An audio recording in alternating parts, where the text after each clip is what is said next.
There is a posture in yoga called chair pose, a standing pose that involves a partial squat. Utkatasana comes from Sanskrit, meaning powerful pose, a name that reflects the strength and intention it demands. The movement begins with an inhale as the arms rise overhead, palms facing each other, followed by an exhale as the knees bend and the hips sink down as if sitting into an invisible chair. The first time I saw Audrey Waldrop, she was holding this exact pose in the middle of a yoga class inside one of San Francisco's most iconic cathedrals. The light filtered through stained glass, painting the room in shades of blue and gold. And there she was, unwavering, grounded, perfectly aligned. Her gaze always fixed on the distant ceiling, her presence strangely unshakable. Chair pose is not a passive posture, it's an act of self-command. It demands strength from the core, awareness of every limb, and the ability to maintain balance while everything around you begins to shake. Audrey held it with a mastery, an uncommon mastery that immediately made me pause. Only later would I learn of the many chairs she had sat in over her life, at tables where conflict resolution was debated at national and international levels, her entrance in embassies, or at the quick demanding pace of her years as a barista, and within some of San Francisco's most refined cultural institutions, where she wandered with curiosity through iconic museums and standout artistic scenes. That yoga instructor with extraordinary bodily awareness had also strengthened an inner posture, mental resolve, and a single-minded drive, in addition to the ability to pause long enough to hear her own voice. I met with Audrey at the gardens of the Young Museum, a sculptural copper-clad landmark surrounded by tranquil open lawns and soft coastal light, a delight in a winter afternoon in San Francisco. The Young is one of the most atmospheric outdoor spaces, and Audrey now teaches yoga there. Her vision of what her craft can do, both for individuals and institutions in general, is nothing short of spectacular. In this episode, Audrey unpacks a story shaped by cross-sector transitions and an exceptional originality in how she interprets one of humanity's oldest practices. She embodies the kind of innovation today's most relevant artistic and cultural ecosystems seek: a bridge that clearly connects institutions with a humble, universal yearning for authentic connection. Do you want to learn what a meaningful experience looks like? Let's hear from her. So much. I'm happy to be here, Silas. I would not be where I am today without your guidance and support. You ask very pointed questions that helped me reflect on why I'm in this business of teaching yoga, sharing the practice with others. And you helped me narrow my focus so that I can deliver what I see as and people have expressed as a need from themselves and share that more broadly. So excited to be here. That's fantastic. So I'm going to make you a first question, and that would be, what is the first memory from your childhood that comes to mind and still influences the way you see the world today? I was just thinking about this because we just passed Thanksgiving, and it's a time to think about what you're grateful for. I received a sweet package from my mother, actually, that was filled with leaves that she collected on her morning walks back in Alabama, where we're from, where I grew up. And it just showed me how well she knows me. I'm not a hoarder, a collector of material things so much, but it just was the thought of thinking of me. And it made me reflect on a moment that I still think about from my childhood. I was probably 6 or 7 years old, and she was getting an award from the city for her philanthropic work. She used to work for museums and other institutions where she was doing development work, and she decided to start her own consulting firm and was able to drive more impact by working with a partner and seeking out the institutions where, after being embedded for so long, she understood the struggles that they had, the opportunities that were arising and wanted to reach as many institutions as she could. And I remember getting dressed up by our babysitter to go watch her receive this award. There was a dress I did not want to wear, but I put it on. And I just remember being so proud of my mom for being recognized for the philanthropic work she was doing. And I knew like one day that I wanted to serve others in a similar way. So it was a very special moment. Would you say that this environment, this scene, was very important in the way that shaped your identity somehow, or is something that you would meet again as an adult? Yeah, I would say I came back to it as an adult, but there was definitely a through line that I just didn't take pause to recognize as I grew up as a teenager, going through college and even post-college, was the value of investing in your own community and recognizing needs that are right at home and understanding what talents and skills you have that you can contribute, but not doing it alone. So my mom and her work helps run capital campaigns and figures out who the right partners, who the right players are to come together in order to scale impact. And I think this idea of looking at where you are, what's the community that you want to be a part of and you want to live in, and then how do you be a connector to bridge the resources, the right people, have them in the same room, and then, whether it's 6 months, a year and a half, or more later, being able to come back together and celebrate what you've done together. On that note, which experience you believe led you to become a founder one day? Discoveries here and there over your lifetime that led you to this decision? Definitely. And I think it's good just to ground in where I am now so we can understand where I started. So today I'm a yoga teacher. I teach at a public studio. I also teach in specific locations that are like cultural institutions around town, both private and public classes there.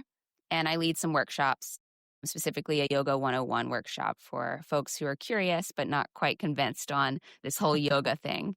So the first step in that journey is deciding to become a yoga teacher. I recall it was one day I was in Shavasana, which is kind of this pose at the end of a yoga class where you integrate all the benefits. You're just taking deep breaths, no effort is exerted. But it's like a container is being sealed so that everything that you move through during that 60 minutes or 75 minutes or hour and a half is being reintegrated into the mind body, the physical body, the breath body. And that's why people leave a yoga class just feeling somehow reset. And it was during one of those Shavasanas where I realized this practice, of course, has had a profound impact on me. But, the teacher in front of me started one day as having a first class to teach. And I wanted to take the opportunity to share the practice with others and kind of invited that kind of curiosity upon myself to explore what that might look like. So it wasn't the next day, but I did end up signing up for a yoga teacher training. And my background before working in the yoga field was in peace building, specifically in international contexts, working through NGOs and government in the advocacy world and looking at how you bridge communities in conflict, both at like a regional level, national levels. And I kind of saw peace building in yoga as happening at the individual scale. And so I was excited to bridge this background of the conflict resolution between groups to conflict resolution and transformation within ourselves. It applies a lot of similar principles. And I wanted to see what that looked like in the teaching world. I think in terms of where I am today and starting to scale my offerings beyond a standard yoga studio in your neighborhood and reach people who might not see themselves in those places, particularly getting a membership for a boutique yoga studio or even having a gym membership and going to a yoga class. I was excited to reach people who maybe haven't tapped into all the benefits of the practice that when I first came to yoga, I stumbled upon it. I had some friends drag me into these classes, but I wasn't sold on the idea yet. And I wanted to reach people who might not see themselves within that sector. I know all the physical, mental, social benefits that come with the practice. I have, felt that and moved through that in my own practice. And so I was excited to reach people who didn't self-select. I think there's a lot of intersection with the folks who are coming to artistic institutions, cultural institutions, seeking to understand a little bit more about others. Again, this kind of goes into the peace building side of things, like understanding other communities, building empathy, but doing that in a way where we show up to these museums or go to see a film screening or go to an international food festival because we're exploring maybe in order to learn a little bit more about ourselves. And so for me, this next chapter has been about reaching more people who maybe don't self-select into the yoga world, but understanding these are places where we can come, continue to have the similar experience that we're already finding in these cultural or artistic institutions of studying something new to reconnect back to ourselves and having a movement or embodied practice to add a new layer onto that. You are going against the mainstream or the general understanding of what yoga is. So I cannot lose this point. So how exactly do you see organizations and different groups that are not traditionally in this yoga space benefiting from it? Yeah, so to ground this in the reality of where I teach, I lead classes in a large cathedral in the city, and they have a whole arts program. And people come in order to connect, to have a spiritual experience in that cathedral. And, maybe it's if you're going there for prayer or for gathering for a service, you are learning something and then communing with something higher. And maybe that's seated inside of yourself. Maybe it's beyond. So this cathedral, the class has about 100, at times it's had 700 people in there. And so it is a very large space and everyone is welcome. I remember actually before I had a regular yoga practice, this was one of the places that I first came and discovered there was something to this yoga thing that my friend would take me up the hill after a hard day at work when we were stressed out and I just wanted to go home and take off my shoes. And she was like, trust me, you're going to appreciate this. It was hard in the moment. I was feeling like all the physical challenges. I didn't move my body traditionally in these ways, but it definitely pulled me very present into my body. And afterwards, I knew something had shifted. I wasn't sure what it was, but at the time that didn't matter. What mattered is I kept going back for more.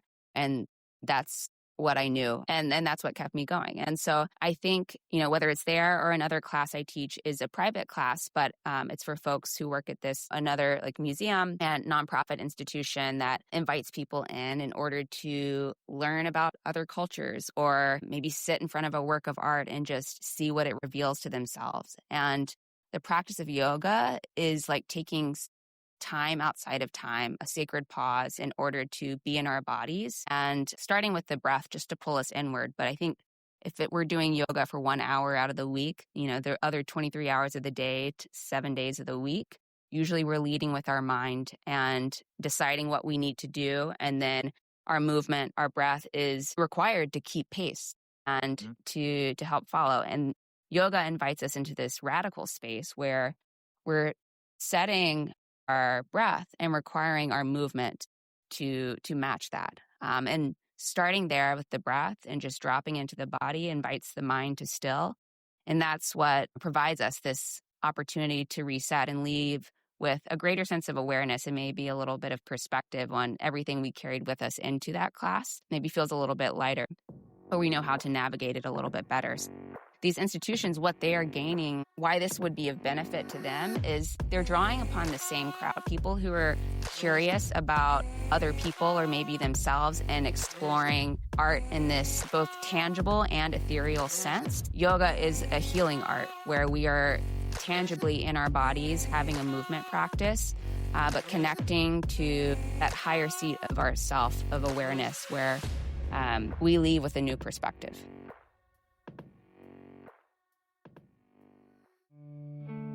This podcast is brought to you by Peregrine Growth, the business advisory and boutique accelerator, helping founders worldwide gain clarity, build strategy growth, and scale with confidence. If you're ready to level up your business and join a global community of founders on the rise, visit peregrinegrowth.com and apply today. Now, let's get back to the episode. Audrey explained to me how her view of the meaning of yoga and the potential of the practice could not only directly influence people's experience with the art, but also how institutions bring those effects and that philosophy into their activities. Cultural institutions, artistic institutions that already attract an audience and deal with a mission very close to the kind of impact that yoga proposes. But from that moment on, my conversation with her started to shift dimension. We began talking about her background, in particular the journeys she took, travels or physical transitions between territories that shaped and contribute to the mindset she developed over time. That also set the stage for the conversation that would come next about impact, the impact of her business, the positive impact of her activities. Let's check it out. What do you believe was the most meaningful trip or change of territories inside or outside the United States for your worldview or business perspective? Yeah, I think probably about 2 years altogether that I spent living in the Middle East between Jerusalem and Jordan. The first time I was in Jerusalem, as I mentioned, I was in the international peace building field. And so the first time I was there, I was working at an NGO. I was bringing Arab and Jewish youth together in an integrated setting. There were about 6 schools in Israel at the time that were integrated in terms of teaching both Arab and Jewish youth. And during the summers, they otherwise would kind of go back to their respective communities and not see each other and not somewhat be isolated from kind of the larger city and world in which they were living. And so the NGO where I was working provided a setting for those communities to stay together over the summer and keep that contact, keep those relationships going. The first year I was there was actually a war going on. It was the 2014 war with Gaza, and there was a lot of obviously turmoil and strife, but to see the resilience of that community and to see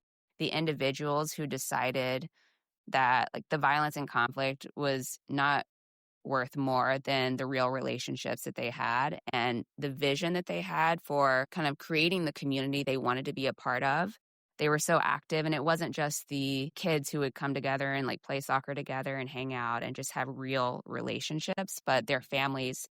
I was leading programs for after the camp days where families would come together. We'd have a communal iftar dinner to celebrate the end of Ramadan, and all religions were represented, all ethnicities, and it was just building real community. And for me, seeing the resilience and the conflict and the complexity in this city that made you so angry some days and so hopeful other days, understanding that it all starts with an attitude and awareness in one person and building relationships. And then those relationships become, collective actions become new social norms. And that was really inspiring for me. Sometimes we create businesses and it's very common that we have one single problem to solve. But along the way, we end up tapping into something that's much bigger than our activities as founders, right?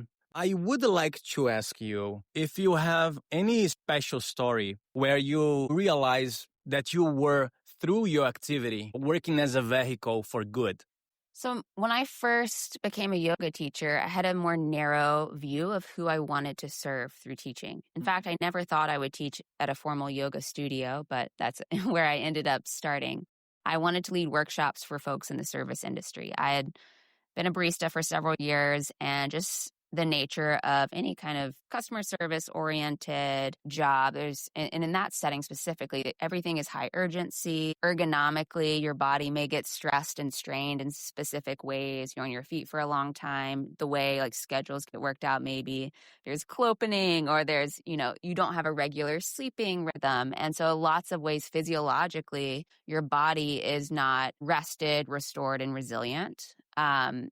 And when I came to my yoga practice, which was a few years after being in that space, I guess I could say the good fortune of stepping aside from that and realizing, I remember one day I didn't recognize myself, who I had become, someone who has this background in peace building work. I felt like I was living in a kind of survival mode and not seeing the best in people and being very reactive. And I didn't recognize that part of me. So I knew I needed to change something, and I kind of stepped away and went back into... Can I pause you there? Yeah. I'm just curious about, a lot of people feel stuck in the moment, just like you described. They don't feel they're in the right place, but they feel the urge to remain and figure it out, paying bills and everything. Do you have any word about how was your process of realization that there was a way out from that situation you were? Yeah, I think it was when I checked myself and realized if something was a minor trigger,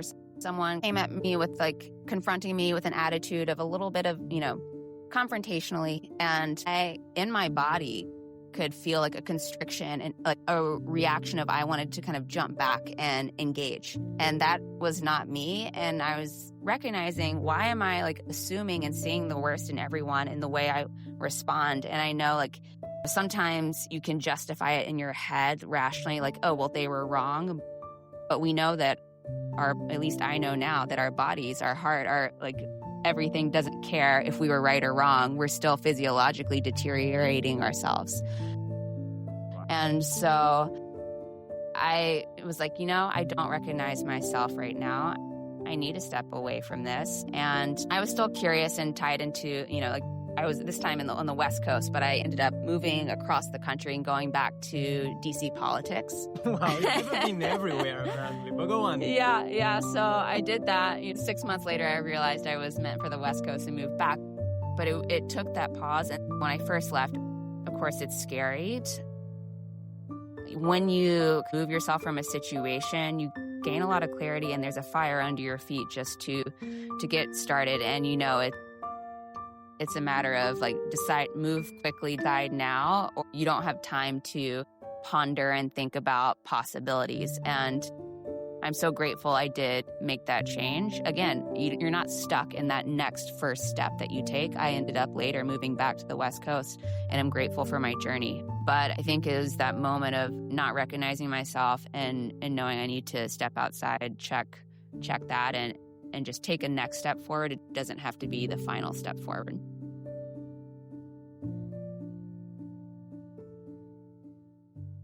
Hey there, Silas here. I'm jumping in really quickly just to ask you a small favor. This podcast is brand new, so it means a lot if you can subscribe on your favorite platforms so you don't miss any of the upcoming episodes. And if you can, please like, comment, or rate it wherever you are listening or watching. That support not only keeps you up to date, but also gives my work more visibility. Thank you very, very much for being here. Now let's get back to the episode. So yeah, after that and coming back and ultimately deciding to be a yoga teacher, I wanted to share the practice with people who either choose not to leave a setting where they feel like they don't recognize themselves anymore or possibly don't have the benefit of doing that. And how could I support people in building the sustainability of a lifestyle that you are leading that may be filled with triggers of, just being in a busy modern world. We probably would all benefit from a lot more restorative yoga, but ergonomically, like thinking about the service industry and specifically the way, pulling shots, or if you're a bartender or if you're in construction, you're moving your body in very particular ways that are forming it. And how do we kind of heal and release those patterns, but also take care of our mind, our nervous system. If we're having shifts, if you're an ER nurse, for instance, and don't get regular sleep, how can we create the most support and resilience for ourselves so that we can, maybe being an ER nurse is what we want to do for the rest of our lives and serve people in that way. But how can we shore up ourselves so that we can do it effectively and still be true to who we are? That's the way I saw yoga and reaching people. If you think about the cover of Yoga magazine from 1970 until now, you probably didn't see a construction worker on the front of it. That's absolutely true. And so for me, I wanted to jump into this space and offer yoga to folks who, from my experience, I knew could benefit from the practice and help them see themselves that, yoga is for everyone. But of course, you have to, thinking about that from a business perspective, be very clever in how you provide that offering and recognizing, using the language that they're using around their needs so that you can meet them where they are. But my hope is to start where I am now, as I mentioned, these like cultural institutions, art institutions, where people are curious about something beyond themselves. There's already that inherent desire to understand something greater and connect with that and see what that reveals to themselves. And so starting in places that have broad reach, that have people curious to uncover something beyond themselves in order to look in the mirror, and starting with awareness, whether or not they make any changes or otherwise. I think offering tools to people in these places where you have broad reach, you have people inherently primed to explore a new practice, for me, gives me like gratification that I can share this practice widely and people can adopt it.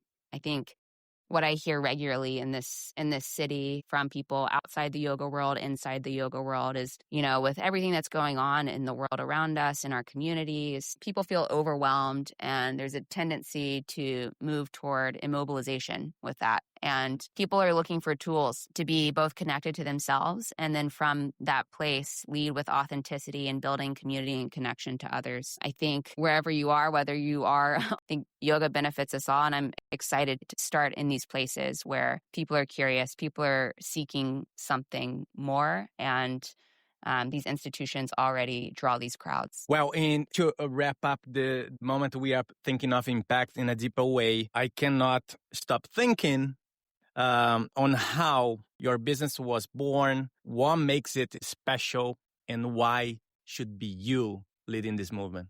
Great. Yeah. So I first thought, after I realized beyond the service industry, like this yoga practice can help so many people. So I wanted to start actually with leaders in the city council and the public sector. There's a lot of bureaucracy that comes with the public sector. I should know because I worked in the federal government and dealt with security clearances and the bureaucracy as we know it. And from my background in peace building, the reason I wanted to target that was I had, studied neuroscience in peace building and understanding the importance of empathy and also what being grounded enables us to do as a leader. Instead of being reactive, kind of what I was speaking to earlier about not recognizing myself after being in an environment where I felt stripped of my resources to stay grounded, it is important to be resourced so that you can respond to challenges, to urgency and difficult people and situations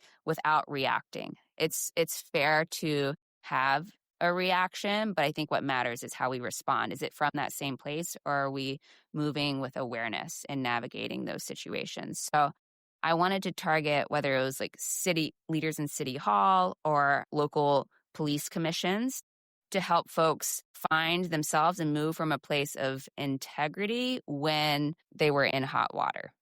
Because there's been a lot, of course, socially, politically, and in the world around power policing and community policing and civic relations and things like that. So I was interested in this from that peace building background that I do have. And then I realized that I'm already teaching, or I was assisting and teaching a little bit, and this cathedral that reaches, 100 plus people weekly. And, the folks who come to these spaces are already seeking some of this, a practice in order to ground and to help them move through the world. And there is a broad number of people, which includes people who work at City Hall, people who are firefighters or police officers or ER nurses who come to this space in order to ground and be settled in their bodies so that they can lead with that awareness and be able to respond rather than react, really connecting us back to ourselves so that kind of lower self of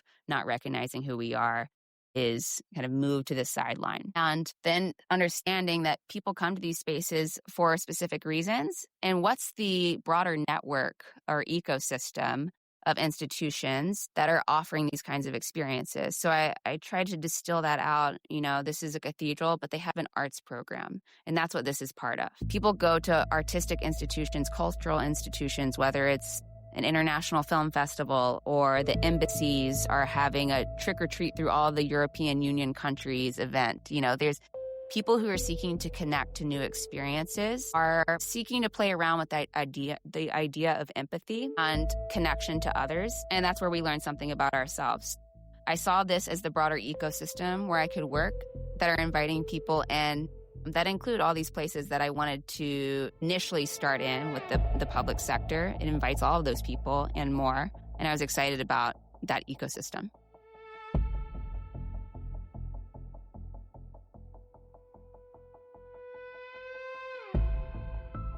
In my conversation with Audrey, what stood out was how across diverse settings and audience, she was almost naturally guided by this constant search for centeredness, well-being, and peace building. It's almost like her conflict resolution experiences and background have paved the way for her to bring that life toolkit into new spaces. Finally, in the last part of our conversation where we discuss growth and financial sustainability, we address how this experience can concretely become an asset for institutions and commercial partners. Now, Audrey, let's talk about growth. And here, this is the number one rule for any business in the world. Don't die, right? Just stay alive, just stay sustainable, keep growing. The moment any business stops obeying this law, the end starts. Growth is not only a matter of making money, but also doing the right thing, growing the right way. What has been the hardest moment of life as a founder? Something that permanently changed your posture in business or in your personal life, in the way you see yourself or the way you see your goals? As a founder, I think abandoning some of these original ideas you have around this is the target audience I am meant to reach. I don't think my why for teaching yoga has not changed, but understanding the possibility of impact. Going through the EIG Founders Accelerator program, I was able to broaden my perspective of who yoga can serve effectively, because there's also the need from this audience that they have expressed and recognized. And I mapped out what that persona is, someone who is hungry for connecting back to themselves, being more grounded, and using that connection to be more resilient and thrive and be in community with others. That person who is ready and asking for that was broader than I anticipated. And the places where I could reach that person was also broader than I anticipated. And so for me, the most difficult pivot was releasing myself from these attachments to an idea of who it is I need to serve and need to serve now. And it's not that going into the government space is not something that I'm not going to do in the future. It's what's the appropriate next step that's going to help me build a network where I am reaching people who are ready and excited to be reached, and they are people who I want to experience the beneficial effects of a yoga practice. And then how do I scale from there? And so already I've reached more institutions and more people than I would have had I started with that initial concept of going into my local police station or the city hall. And at the same time, I am building contacts in those places and excited about what may arise in the future. But the scale I'm seeing now is much more beneficial, exciting, and it's not necessarily, I don't even have to think about it as a pivot so much as a broadening of the aperture of my own awareness of who I can deliver my service to in a way that's already aligned with my why. So, a few things. I'm very curious about the main turning point of it. Would you be able to give names to what was holding you back and what happened to broaden your awareness of potential? Mm-hmm. I mean, you get good and bad advice, or maybe good advice and then some that's just less helpful than others. But I had a mentor who, when I said, I think I want to go and serve government, I've been in government. I know the stressors that those people are dealing with. At the time I was at the State Department and working on issues in Syria when ISIL was taking over territory. And that was a very stressful environment that people were working in. The issues they were tackling had such a massive scale of impact. So seeing the embodied stress and then the patterns of behavior that led into in their personal and other lives around work as well was intense. So I was like, okay, I understand this universe. I want to start there. That's where I got to go. And then I had that mentor say, it's just a lot of bureaucracy. I don't think it's a good place to get started. So I kind of went into this immobilization state of, okay, the person who I look to doesn't really believe in me. And I didn't feel I couldn't do it, but it was more of okay, let me just put this on the back burner for now until maybe some conditions align and it kind of seems like the right moment. Mm-hmm. And then I went through the EIG Founders Accelerator program and was intentional about writing down, let me write out the persona who I'm trying to reach, and understanding that this person is broader than this one career sector that I have put in my head, or that, that's where I need to begin. I think for me, the pivot was recognizing there's a broader reach. I can always return to this place, and I am, given my experiences, well situated to provide the service I'm offering. And I do understand where I'm starting, the people who are already coming to these institutions, what they're looking for, what the institutions themselves are hoping to provide in terms of the experience. These are iconic institutions in the city that attract both residents in terms of regular donors to these programs, but also tourists. And what's that raw experience that someone's going to have that's going to either turn someone who is a tourist into sharing their experience at that place with 10 other people that then draw 10 new tourists. And then that begins to become an exponential effect, as well as the person who lives around the corner wants to become a sustaining member now because of the experience they had. So understanding how what I had to offer could benefit both the people who are coming to these institutions and the institutions themselves in terms of the experience they wanted to provide, that really put a fire under my feet and getting excited of scaling my offerings. This is so inspiring. Your experience and what you share with them open the doors for remarkable memories that tourists or whoever is on the way can bring with them. Yeah. I mean, you could think about it as like an experience at any place, whether it's going into a coffee shop. If you just had like a fine experience, it just registers as that in your mind. You know, evolutionarily, we've probably been designed just to let that slip away. But if you had an extraordinary experience, you're going to think about it again, which means maybe you're going to show up again, or you're going to tell 3 friends about it, and then they want to try and go. And so thinking about the places that are suited to offer what I want to offer and being in that place so that hopefully more people decide that they want to experience the practice of yoga, just like when my friend dragged me up the hill to go to this yoga class when I didn't have a regular practice. I didn't know what this yoga thing was. It was hard. But I left feeling reset and grounded somehow. And I knew there was something there. And so I did go back. And here you are thanking your friend and letting a numerous audience knowing about this story. That's the power of memories like that. That said, I just like the way your cross-sector story ends up letting you learn from different walks of life. Almost like you form your own puzzle and building something very original. The lens of a yoga instructor, considering the full potential, the full capacity of your art is really, really inspiring. So on that note, I assume that over time, your experiences, they were helping you to clarify the message. Why would you say that so far you have been embracing as your unique, most powerful message revealed to you, and you have been embracing so far? Yeah, I think know your why and then field test it. You have a why of the change or impact you want to create. Go do some pilot experiments, talk to people, figure out your target audience. Where are they moving around in the world? What's drawing them to places where they organize and gather together? And then what are they seeking? And the more you can distill your why and be in those places in order to serve your target audience, you're going to still be authentic, and an authentic business that resonates with your customer, your client, your guest, whatever you like to call it, is going to have a regenerative power of scaling, of growing, of fueling your own fire and passion, and provide more paths along the journey that you're taking, where you could decide to expand your offerings. You could make the current offering that you have reach more people. But I think that regenerative effect grows from authenticity and really testing your why to make sure it's meeting people and the needs that they have. Do you have any word that you would like to share?